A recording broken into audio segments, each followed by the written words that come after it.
One of the most underused things in making basses when people are like trying to start out with sound design Yeah. is actually like. Hey everyone, and welcome back. I'm Music by Lucas, and today we are going to be making a Connor Ross track with Connor Ross. I also thought it'd be fun to ask Connor some questions throughout, so stay tuned for those and subscribe for more videos like this, career tips, and demo streams. So you're Connor Ross. How would you start a Connor Ross track? Usually I'd start out by getting a good groove down. With this one, we can take a look at the kicks and the claps and whatnot, because that's just the start of the groove. Okay, cool. So I've muted all the automations and whatnot, so it sounds a little bit better. But I think the main focus on it is the processing that goes into making things punch. So we have a lot of processing on the kick, and I actually put my transient shaper after it to give it a little bit of punch. Nice. Got some heavy compression and some EQ as well. What kind of samples are you looking for? You got kicks, you got claps, you got little white noise effects or little like extra things in there? Because I noticed you got a lot of groove between your bass and your drum. So how do you really do that? Like what's the process? Finding the right sort of fusion between your sound design and the samples that you're using. So say if you're making a bass house track that's got quite a punchy bass, you're going to want your samples to reflect that. So you want really big percussions with high transients, things like kicks being really punchy and straight down to the low end, making sure that everything just sits well with each other and works in harmony. And do you know, like as you're starting the track, do you know like what kind of direction you want it to go in, or are you really just, you know, throwing things against the wall and seeing what sticks? So yeah, with this one I did start out with an idea in my head. Yeah. I wanted this bass foundation, which was just a simple. Do you normally start with the drop, or do you, start with the break, or does it not really matter? It's just whatever you're feeling. In terms of house tunes, I think I'd always start with the drop. Yeah, it's just the main bit. I like to give it a little bit of I like to give it a little bit of character, so then it can sort of peer through into the rest of the track. And in the beginning, you don't have these automations and stuff, right? You're kind of just got drums and kicks. Like, do you do them as you go, or is it, like the next step? Usually, I'll do it while I'm sound designing the bass, because I tend not to use presets anymore. So I literally just get the bass, and while I'm working on it, I'll like record the automation, like while I'm fiddling around with it, and then it'll just come up as an automation clip here. And would you rather collab with Tiesto or Kanye West? I'm not even gonna lie, I probably would say Tiesto. And what's the reason for that? I don't know if my sound is too applicable to Kanye sound. I don't know. We'll see. I love it. Kanye, Okay, if you're listening, I'll collab.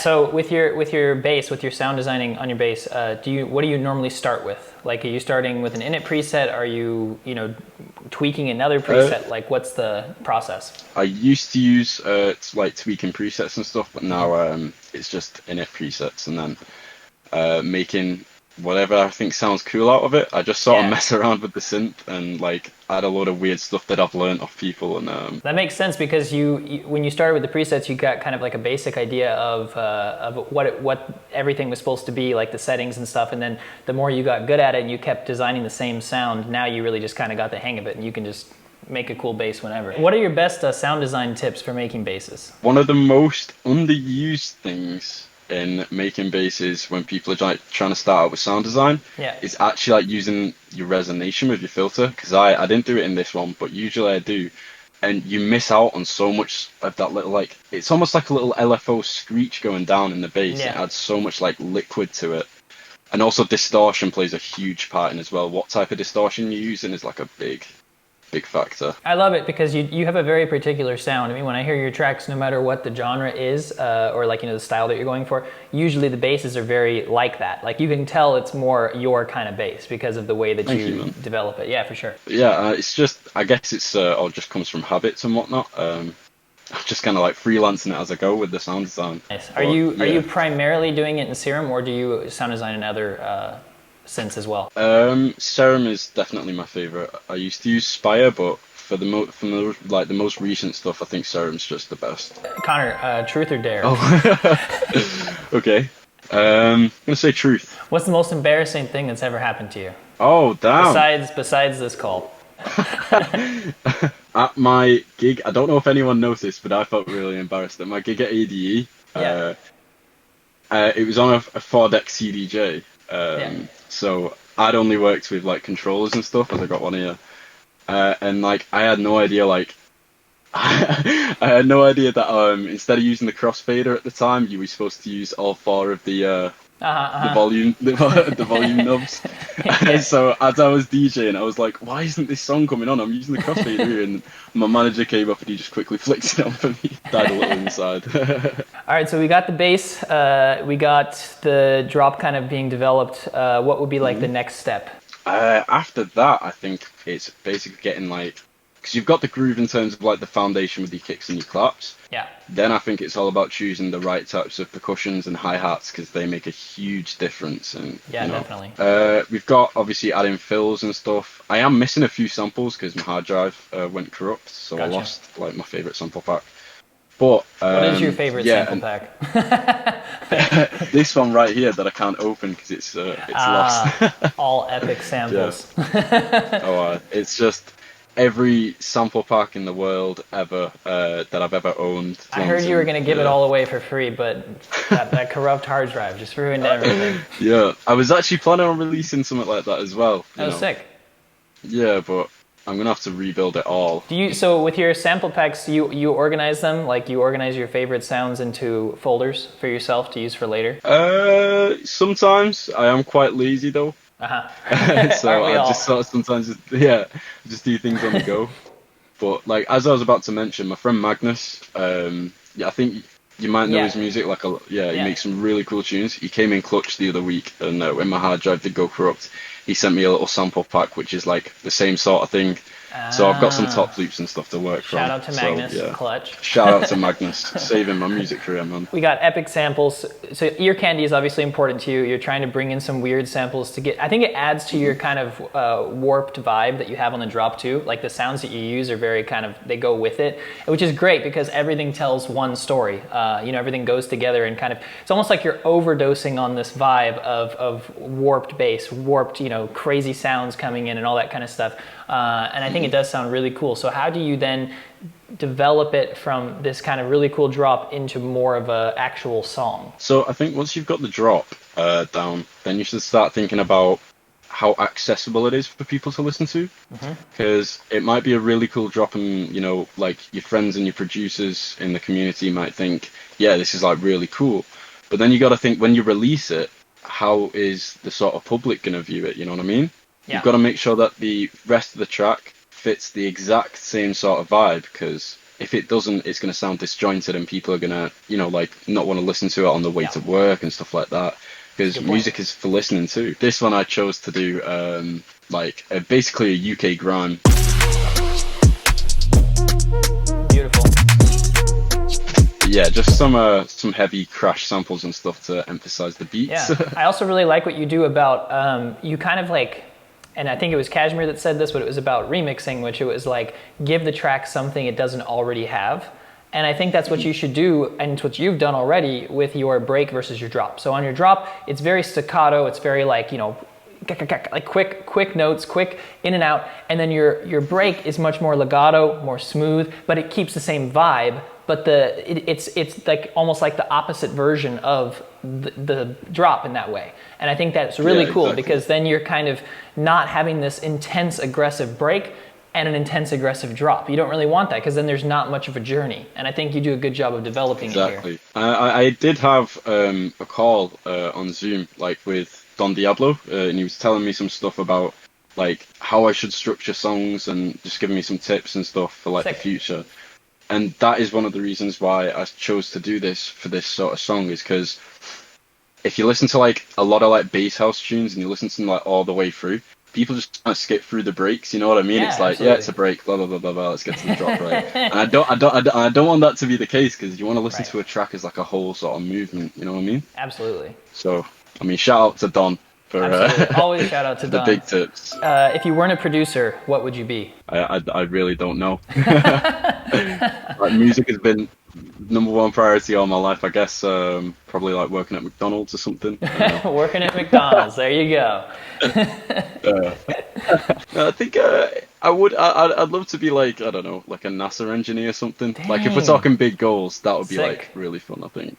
Sick. I can see your space. music being like in the background of like a space video or something like that. So there you go. Maybe that's the future. Maybe that's a goal for one day, man. There we go. We're in this break. You've started the track off. So what kind of sounds are you using in this break? You got kind of like a pad kind of melody sound. Let's go over kind of the different types of sounds you're using. In terms of trying to make it sound as UK grimy as possible, we want to make sure that the 808 isn't too overcomplicated in what it's playing. You want it to be sort of just like rumbling in the low end. So just the 808 by itself, wherever it is. This one. Just having a lot of slides and like almost just like flowing into each sort of chord is probably like the best way I go about it, because then you've sort of got this like I really don't know how to describe it. It's just it keeps things moving underneath is the way I say it, I guess. And then having that contrasted with just these really, really trappy hi-hats and quite a unusual rhythm for a house song. But it works really well. I think you're doing a lot of tempo adjusting, because you got samples that are like 160. You're bringing in some sounds that maybe aren't necessarily meant for this tempo of a song, but you're making them fit, and it makes it sound cool. And I actually had a chat with someone about this morning as well. Is like one of my aspirations in music is to not be stuck to one sort of style, and not just be stuck to one sort of genre. I want to sort of fusion things together, but as long as they work together, as long as it's a vibe, that's what it's all about. I think the secret is like what we talked about earlier, which is you can switch the style as long as like something about it sounds like you. You know what I mean? And that's where I think it works, because the sounds you choose, the sounds you use, then if you switch BPMs, it still sounds like you. Just because it's faster or slower doesn't take away the fact that it sounds like you. So I think that is the right way to do it. Yeah, it's cool. Loads of different genres that I'd like to tap into, and I'm planning to tap into as well. Yeah, I just want to influence every different piece of music with something completely different, I think. If you were a boxer and you had to come out to a song, what would be like your fight song that you come out to? Smash Mouth by All Star. I just hit my head against the wall. No, it's All Star by Smash Mouth. Hey now, you're enough. So we talked about the drop and the beginning of the track. So let's talk about the part that ties everything together, which would be your build-up. So how do you transition from this like kind of more calm, kind of emotional, mysterious break into the chaotic, wild drop? What I first did in the build-up, which is like keep having things from the break sort of like start to drop out slowly. So we got the hi-hats there as they come out, and then extra claps which bring in the house rhythm from there. And then also what I did to just make sure people know that it's coming into a different section is add a little synth melody here. Nice. And play it by itself, like. Sick. Just something a little bit, something just to throw you off a little bit. Yeah. And then loads of impacts and rises and stuff. And a lot of like slowly filtering sounds in, slowly filtering sounds out.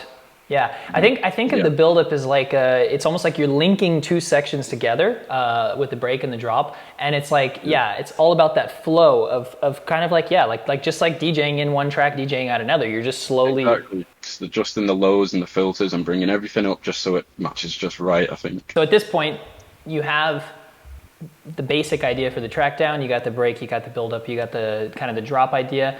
How do you know for a fact that you want to finish a track? Because obviously producers, we create a lot of different ideas and a lot of them don't get finished. So what is it about a certain track that you're like, this one is the one I need to finish this? Like, are you showing it to other people and getting their opinions first? Or is it just something that you're just feeling something about it? Like, this is a banger, I got to finish this. I think it's a bit of, like if I'm vibing with the tune, with what I'm listening to and like my taste at the minute, like, I want to release it maybe. And then also my manager does play a big part in it as well.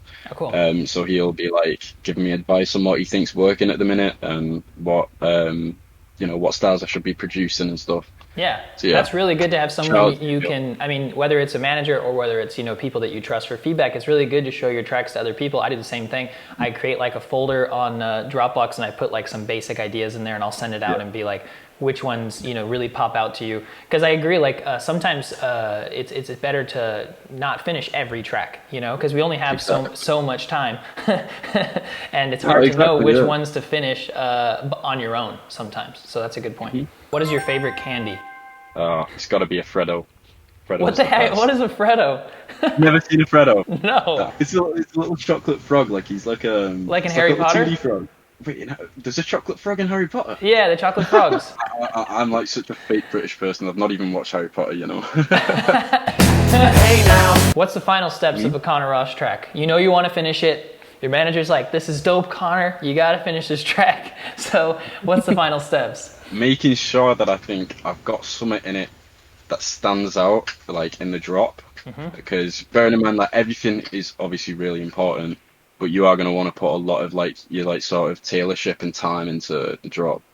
And I think with this, it's just I wanted to focus so much. If you look at the project, it's not super complicated, really. A lot of it goes into the mixing and how I've mixed it and whatnot.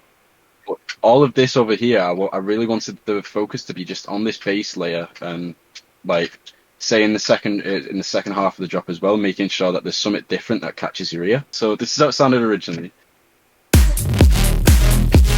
And then in the second half of the drop, we've just got a little switch up where it goes from the 4th to the 7th. So it's a little bit more like screechy, but I've turned the volume down and changed it to a square as well. So